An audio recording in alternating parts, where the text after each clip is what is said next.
Luiz Kreuser aqui e no vídeo de hoje eu vou falar sobre Sweet Tooth, que estreou nessa sexta-feira, dia 4, na Netflix. Foi uma série que eu particularmente gostei bastante e nesse vídeo eu vou falar sobre ela com spoilers, porque já teve vídeo sem spoilers no canal. Então, se você ainda não assistiu a série, assiste o vídeo sem spoilers, porque nesse eu vou falar de todos os detalhes, me aprofundar, falar algumas pequenas diferenças aí do quadrinho e também, né, sobre uma possibilidade de segunda temporada, será? Enfim, vocês sabem que eu sempre vou manter vocês atualizados aqui. Então, pra não perder nada, se inscreve no canal e clica no sininho pra receber notificação pra quando tiver um vídeo novo, porque eu sempre trago as novidades dos filmes e das séries aqui pra vocês o quanto antes, vocês sabem. Na série, a gente acompanha a história da humanidade depois da humanidade ter sido contaminada com H5G9, que é uma doença conhecida também como flagelo, que matou grande parte da população humana. E todas as crianças que nasceram depois da vinda da doença foram crianças híbridas, que são metade animal e metade humanas. E aí tem todo esse mistério, e pra descobrir esse mistério a gente acompanha o Gus, que é um menino cervo que depois da morte do seu pai acaba ficando com o Jeopardy, e eles vão juntos nessa aventura pra descobrir a sua origem, como tudo começou. E lógico, tem alguns mistérios aí da origem dos personagens, como o próprio Jeopardy, que a gente ainda não viu na série. A série é baseada pelos quadrinhos de mesmo nome, feito pelo Jeff Lemire, que é muito conhecido por outras HQs também. Pra quem conhece o universo das HQs, sabe que ele já fez Descender, também Black Hammer, Family Tree, entre outras HQs. E Sweet Tooth é um quadrinho que carrega o selo da Vertigo, que é uma vertente mais adulta da DC Comics. Então você pode imaginar, se você não leu o quadrinho, que é uma história um pouco mais pesada do que você viu na série. Tem vários momentos que a gente vê sangue, tem muito mais ação, porque a gente percebe que os lugares que eles vão passando sempre tem pessoas, então é um cenário de caça, né, um pouquinho maior do que a gente vê aqui na série. Aqui a gente vê em pequenos locais, o que faz sentido porque a gente também tá vendo que tem poucos humanos realmente que conseguiram sobreviver à doença. Mas uma diferença que é muito importante, que ao menos não foi tão aprofundada aqui na série, pelo menos por enquanto, é que nos quadrinhos tem uma questão religiosa muito mais abrangente. Aqui eles têm uma pequena discussão ali quando o Gus fala sobre o céu e o inferno,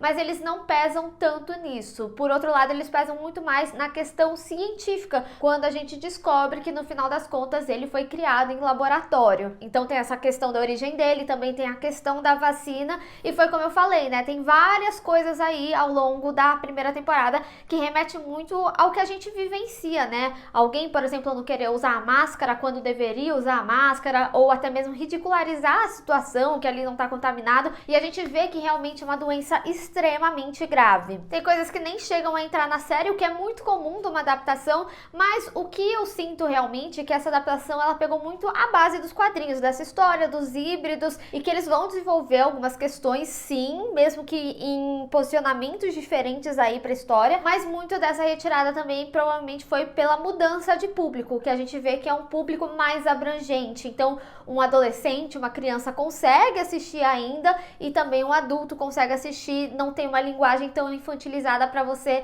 selecionar aí a série como algo infantil. Apesar que tem alguns pequenos momentos, já vou falar quando eu vou falar dos personagens, que dá uma canseirinha ali de interação, né, entre adolescentes. Mas vamos falar agora sobre os personagens. Vamos começar, lógico, pelo nosso protagonista, que é o Gus. Eu particularmente gostei muito dele, como ele tá aqui, diferente dos quadrinhos. Ele carrega um ar de inocência de criança realmente, principalmente uma criança que foi criada isolada, que não tem conhecimento do mundo e o que aconteceu no mundo, principalmente porque ele não tem conhecimento da origem dele. Então muito dessa busca da ação dele vem justamente dessa inocência. Por exemplo, ele não consegue acreditar que a mãe dele morreu, mesmo que em vários momentos várias pessoas tenham falado que a mãe morreu. Se ele não tem a confirmação, ele vai até o fim. Então ele tem essa inocência que talvez muitas pessoas não teriam, né? Então ele vai até o fim, e no final da série a gente vê inclusive que está bem viva. E por isso também é interessante a interação dele com o Jeopardy, porque o Jeopardy ele já é esse cara que vivencia iniciou tudo isso. E não só, ele também fazia parte dos últimos humanos. Então, ele matou muita gente, apesar da gente ainda não ter muito conhecimento, né? A gente consegue ver a origem dele. A gente acaba descobrindo que o bebê dele nasceu híbrido e teve toda aquela questão, né, dele desistir, depois querer ir atrás, e quando ele foi atrás da família, a família não tava mais lá. Então, bem provavelmente ele também tá nessa busca, e talvez muito dele não acreditar, né, da mãe do Gus ainda tá viva, é porque talvez ele esteja há tanto tempo buscando a família dele, que ele não consiga acreditar que a mãe dele, assim como a família dele, possivelmente não estão mais vivos. Então, assim, tem algo a ser explorado que é diferente dos quadrinhos, e digo, inclusive, que o Jeopardy é um dos personagens mais diferentes do quadrinho, porque nos quadrinhos ele, de fato, leva o Gus pra galera. Quando a gente vê ele enjaulado ali no final, foi o Jeopardy que levou ele nos quadrinhos, e aqui não, aqui tem todo um por trás, o general, ele chama ele de traidor, então toda a parte da jornada do Jeopardy é bem diferente, inclusive da família dele. Então ele é um personagem bem diferente dos quadrinhos, ele tem a essência, assim, do Jeopardy dos quadrinhos. Mas eu gosto muito da história dele aqui na série, porque a gente vê que tem um aprofundamento que ainda tem muito a ser explorado aí na frente. E eu preciso dizer que eu gostei muito do pai do Gus, da história que foi contada aqui. A gente tem um contexto muito maior do que nos quadrinhos, mas eu particularmente também gosto muito desse ator. Pra quem não sabe, ele fez How I Met Your Mother, ele era aquele cara que trabalhava junto com o Marshall e tinha o sonho de ter a própria cerveja, e também era meio choradão ali na Rob, enfim, ele é um ator muito engraçado, então eu gostei muito de ver ele aqui, e principalmente porque a gente teve esse contexto maior. Eu gostei muito da gente ter um episódio inteiro dedicado pra gente entender como que era a dinâmica dele com o Gus, até pra gente entender como que o Gus vê o mundo, o que o pai dele contou pra ele, o que ele acreditava. E aí outro grupo que a gente tem também é o grupo de adolescentes que prometeram que iam proteger os híbridos. Cada um deles acabaram passando por alguma experiência ruim com algum humano, então eles acreditam nos híbridos como algo bom e não concordam, né, com essa caça aos híbridos. E a gente tem a grande protagonista desse grupo, que é a Ursa. Eu gostei muito dela, muito.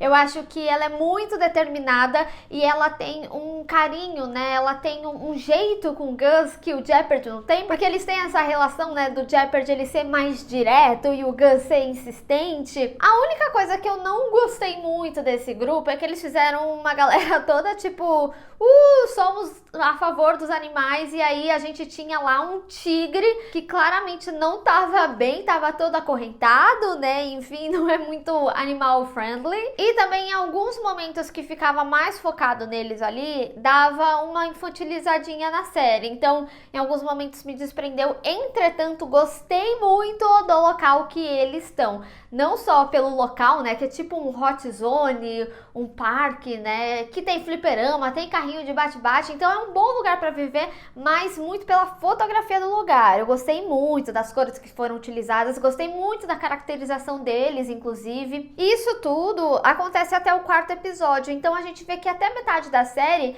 é uma chamada para um grupo que vai se formar, que cada um acredita em coisas diferentes, mas eles se unem e meio que tem um objetivo que vai acabar se relacionando. Então, por exemplo, o Gus quer ir para a cidade porque a mãe dele supostamente estaria lá, e ao mesmo tempo é ali que tem o zoológico e é onde tem a irmã dela, que a gente descobre depois que era irmã dela. Até aquele final, né, em que a Amy acaba salvando o Jeopardy e eles vão se encontrar, né? Meio que todo mundo vai se encontrar em algum momento. Então você consegue sentir essa junção, esse movimento da história acontecendo. Então é uma narrativa fácil de acompanhar, junto com uma aventura muito gostosa. Eu me diverti muito em vários momentos. O Gus, ele é muito fofinho, eu gostei realmente do personagem, acho que escolheram um bom protagonista. E também gostei da possibilidade da gente ver outros híbridos que não o Gus, pra gente ter um entendimento maior, né, das outras crianças, como que ficou a situação no mundo, até porque até o final ali da temporada a gente não sabe que ele é o primeiro, mas com a vivência ali da Amy, né, no zoológico, que ela acaba cuidando das outras crianças, a gente consegue entender como que são os híbridos e como que eles nascem até hoje, por exemplo. A única coisa, gente, é que o Bob, pra mim, ele é aterrorizante, eu juro pra você. Eu gosto dos efeitos especiais da série, acho que funcionam, né, nas crianças híbridas, inclusive o Gus tá ali todo perfeito, a orelhinha mexendo, é muito bonitinho de acompanhar, mas quando a gente tem um bicho inteiro feito em CGI, ele ficou bem estranho, eu vou confessar. Mas é óbvio que a gente vai conhecer mais ainda da história dos híbridos com o experimento do doutor, né? Eu gosto do doutor porque ele também traz um pouco da parte humana da série, porque a gente vê como que a humanidade sobreviveu e aqueles que não quiseram fazer parte de ser os últimos homens, né, que é esse grupo que são o exército, né, do general e que caçam os híbridos, como que esses humanos viveram. Então a gente tem ali o senso de comunidade, inclusive para manter com que a doença não chegue no local, e a gente vê como que eles lidam, né, com essas pessoas que ficaram doentes. É bem perverso. Eu acho que isso chega a ser o mais pesado aí da série, mas ainda assim, né, é uma forma mais indireta ali que eles mostram, tipo, a casa pegando fogo, eles não mostram realmente a pessoa pegando fogo, que uma série provavelmente que tem o selo da Vertigo entraria aí, né? O único momento que a gente vê a possibilidade de pegar fogo é quando o doutor e a esposa dele quase pegam, mas como eles não iam pegar fogo, é lógico que eles mostraram, enfim. Então, assim, a gente tem personagens detestáveis, como aquela vizinha fuxiqueira. A coitada morreu de coice. E quando eu falo sobre tomar cuidado, né, de enxugar demais a história, a gente tem o primeiro contato do doutor com o Gus no final da temporada. E isso é algo que acontece muito rápido nos quadrinhos. Então, é realmente assim, é uma série que é pra te introduzir tudo isso, deixar muito claro quem que são os mocinhos, quem que são os vilões. E aí, aproveitando, falando dos vilões, a gente tem os últimos homens, né, que é o exército, e a gente tem o general. O general, gente, ele é parecido nos quadrinhos porque ele usa realmente aquele óculos vermelho, mas eu senti que, como eles fizeram na série, parecia muito o Robotnik, porque ele tava, tipo, mais escrachadão e tudo mais. Pra quem não sabe, o Robotnik, ele é o vilão do Sonic, e ele é um personagem que ele é realmente um vilão, então eu sinto que a gente não conheceu muito dele, apesar de poder sentir o que vai ser do personagem, principalmente por tudo que ele consegue, né, e tendo esse exército aí. E devemos lembrar também que mamãe de Gus já tinha avisado que o experimento em mãos erradas não seria boa coisa, então não se enganem com o estudo através dele, e o general pode ser bem essa mão errada aí. Então, assim, foi como eu falei, essa primeira temporada ela é muito introdutória para te apresentar esse universo, e eu gosto muito da ambientação da série, eu gosto muito do que eles construíram, e principalmente como a gente não tem muita noção de como tudo começou e por que tem o envolvimento da natureza, a gente tem pequenas pistas, né? Por exemplo, eles falando que no final das contas só ajudou, né, o mundo, porque o mundo tava morrendo aos poucos. E eu acho isso muito interessante quando a gente tem revelações da morte com vida, com a natureza. Então, por exemplo, quando a pessoa ela tá doente, nasce flores ali na frente da casa, ou até mesmo quando eles passam por aquele lugar que era cheio de flores, e eles falam que as flores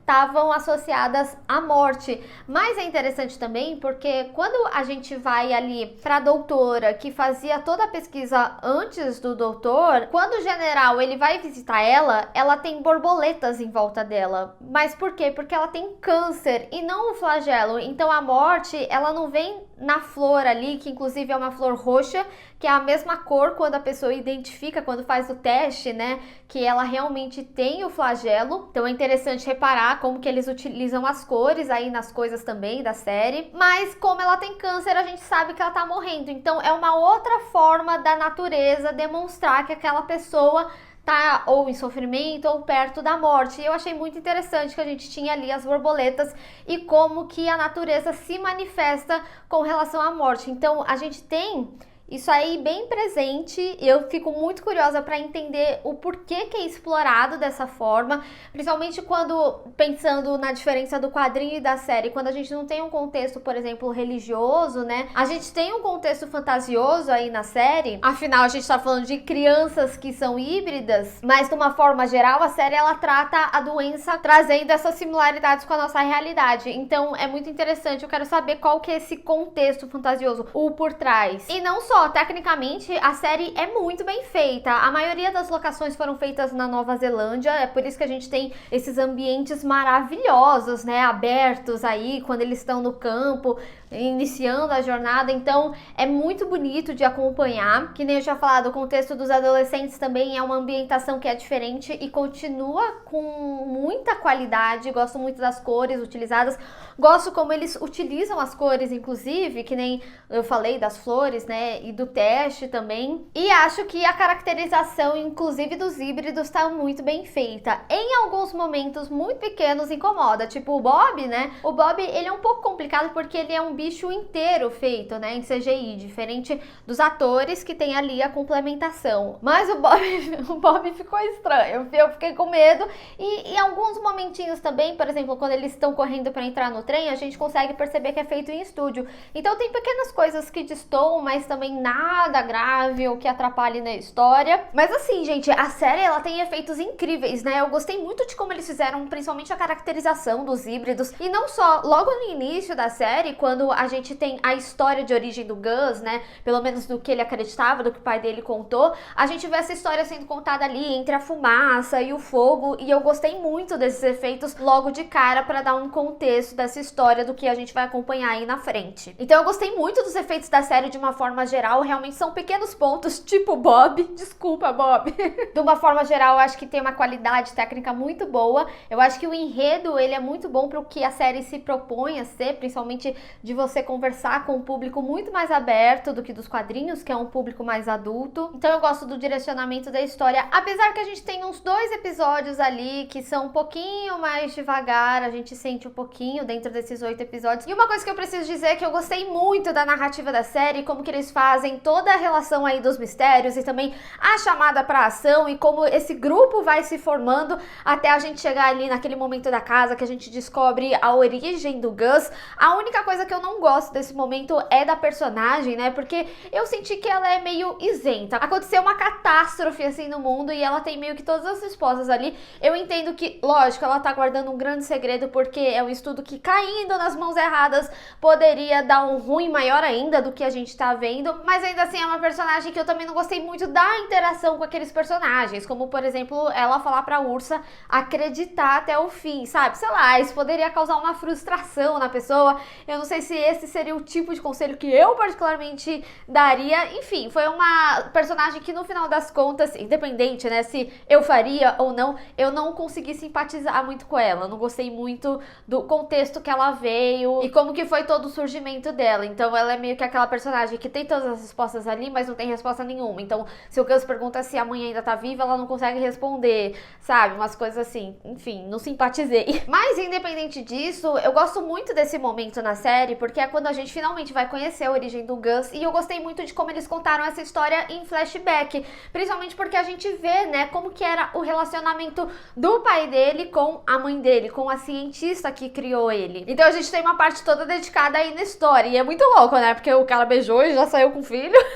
E eu fiquei até com pena, né, porque eu queria que eles tivessem se relacionado mais, mas eu gostei muito dessa história aí do flashback, e é bem provavelmente que a gente continue vendo histórias em flashback, até pra gente entender mais desse experimento, da origem do Gus, o porquê, né, do estudo iniciou de primeiro momento. Então assim, se a gente tiver uma segunda, terceira, quarta, quinta temporada, ainda tem muita ponta solta pra responder. Inclusive, deixa aí nos comentários se vocês querem um vídeo, né, falando sobre essas pontas soltas, o que eu acredito que possa acontecer. E nessa parte da história, né, a gente vê um momento em que ele pega o Gus e depois leva na floresta. Eu acho que tem uma pequena passagem de tempo, mas não passa tanto tempo assim. Pra mim, eles mostram que todo o apocalipse, né, foi meio que de imediato, a partir daquele momento que aconteceu as coisas ali no laboratório.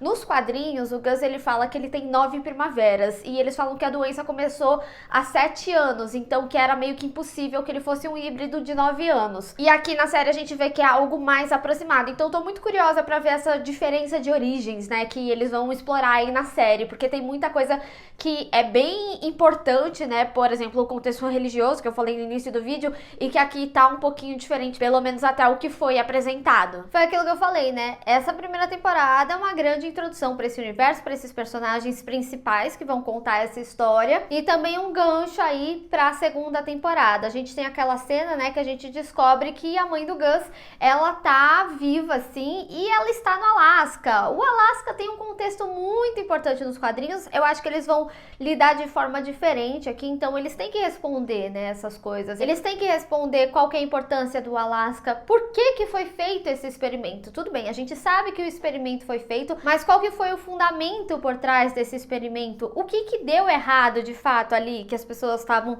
pegando as coisas? Que bem provavelmente foi associado àquela coisa que chegou já do Alasca, inclusive, que a gente vê a própria cientista, né, que é a mãe do Gus, falando que não era para estar ali de forma alguma. Então eu acredito que isso possa ser o grande problema, não o experimento em si, que estava até então controlado. Então toda a questão do experimento, dessa coisa do Alasca que tava lá e que ela ficou bem brava, foi o grande catalisador para esse problema. Na série eles já citam alguns momentos sobre o Alasca, então ele tem uma importância muito grande para a resolução aí da trama, então é já uma chamada realmente para que vá ter uma nova temporada. Não é à toa que a cientista aqui criou, né, esse híbrido que é o Gus esteja lá. Então é isso, essa primeira temporada ela dá pequenas pistas aí para esse mistério, mas a gente não sabe exatamente do porquê desse mistério, e também entender essa diferença do Jeopardy aqui na série, né? E saber também se a família dele ainda tá viva. E pelo que a série me conta, bem provavelmente a família dele tá viva sim, né? Porque todo mundo até agora tava vivo. A mãe do Gus tava viva, a gente também viu que a irmã da Ursa tava com a Amy o tempo todo, e a gente já vê um movimento também para essa junção desses arcos, porque a gente tem 3 arcos muito bem claros. O Jeopardy tá ali com a Amy, que vai atrás das crianças, o Gus tá com a irmã da Ursa e a Ursa tá com a mãe do Gus, né? A mãe, né? A criadora do Gus. Então, bem provavelmente ela deve encontrar com ela em algum momento ou ficar em contato com ela. E aí, em algum momento que ela encontrar com as crianças ou com o Jeopardy e tudo mais, ela vai falar que a mãe ainda tá viva. Então, tem muita coisa a ser respondida ainda. Eu acho que é uma série que vai perdurar bastante aí na Netflix, porque tem uma trama gostosa e, assim, eu amo o universo de fantasia. Eu acho que aqui é muito bem construído. A gente tem elementos muito bem trabalhados que ainda vão fazer parte desse mistério, e mesmo que a série tenha várias diferenças do quadrinho, principalmente de ter uma leveza muito maior, eu me diverti muito. Eu acho que é uma série que funciona. Eu assisti e depois li os quadrinhos, então eu acho que os elementos principais da história estão aí, e tudo que não foi respondido até agora bem provavelmente vai ser respondido numa segunda, terceira temporada. Até o momento que esse vídeo ele tá sendo gravado, a Netflix não confirmou a segunda temporada de Swift Tooth, mas eu acredito que vá confirmar sim, até porque na próxima semana vai ter um evento da Netflix e Swift Tooth é um dos tópicos que a Netflix vai abordar. Então eu acredito que é bem capaz deles confirmarem a segunda temporada aí na próxima semana. E aí eles podem renovar 1, 2 temporadas de vez, mais ou menos que nem foi Lock and Key, né? Que eles renovaram 2 de uma vez. Eu gostei muito dessa série, eu acho que tem tudo pra ser um sucesso. Talvez as pessoas que não gostem seja pelas diferenças do quadrinho, justamente por vir num contexto muito mais leve, mas eu quero saber de vocês, o que vocês acharam de Swift Tooth? Você já tinha lido o quadrinho e mesmo assim você gostou da série? E se você não leu, o que você achou da série? Vamos discutir. Bem, pessoal, espero que vocês tenham gostado desse vídeo. Não esqueça de deixar o seu gostei e compartilhar nas redes sociais, inclusive me segue lá, se inscreve no canal e clica no sininho para receber notificação para quando tiver um vídeo novo. Te vejo no próximo. Tchau!